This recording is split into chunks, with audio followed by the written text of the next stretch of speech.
भगवान शिव की कहानी। ब्रह्मा जी से वर पाने की बात करके सुर के तीनों पुत्रों ने मयदानव के द्वारा 3 नगर बनवाए। उसमें एक सोने का, एक चांदी का, एक लोहे का था। ये नगर आकाश में इधर उधर घूम सकते थे। इसमें बड़े बड़े भवन थे, बाग सड़कें थी, करोड़ों दानव उसमें निवास करते। सुख सुविधा तो उन नगरों में इतनी थी कि कोई भी दानव जो भी इच्छा करता उसे वह मिल जाता। इतना ही नहीं, तारकासुर के पुत्र ने तपस्या करके ब्रह्मा जी से वर मांगकर मुर्दों को भी जीवित कर देने वाली बावली बनवाई। कोई भी दानव अगर मर जाता तो उसे उस बावली में ले जाया जाता, वह पुनः जीवित हो जाता और पहले से ज्यादा शक्तिशाली हो जाता। फिर क्या था, दानव निर्भय होकर देवतों को डराने लगे। वे जगह जगह देवतों को भगाकर इधर उधर रहने लगे। वे मर्यादाहीन दानव देवताओं के उद्यानों को तहस नहस कर देते और ऋषियों के पवित्र आश्रमों को भी नष्ट कर देते। इनके अत्याचारों से चारों तरफ हाहाकार मच गया। इस प्रकार जब सब लोग पीड़ित हो गए तो सभी देवता इंद्र के साथ मिलकर उन नगरों पर प्रहार करने लगे।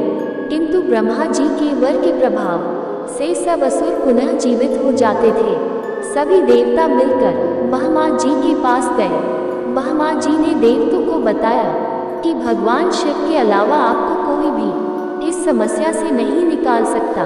तदंतर ब्रह्मा जी के नेतृत्व में सभी देवता भगवान शिव के पास गए।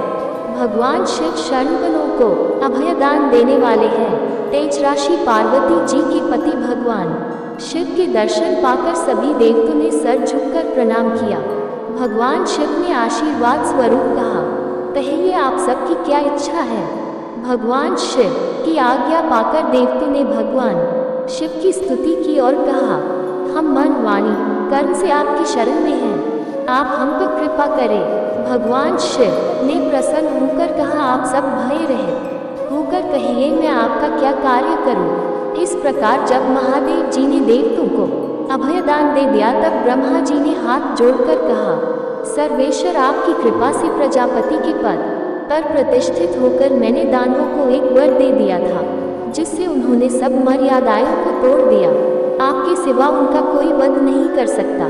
तब भगवान शिव ने कहा, देवताओं मैं धनुष बाण धारण करके रथ में सवार हो उनके वध शीघ्र ही करूँगा। देवतागण संतुष्ट होकर भगवान शिव की जय जयकार करने लगे।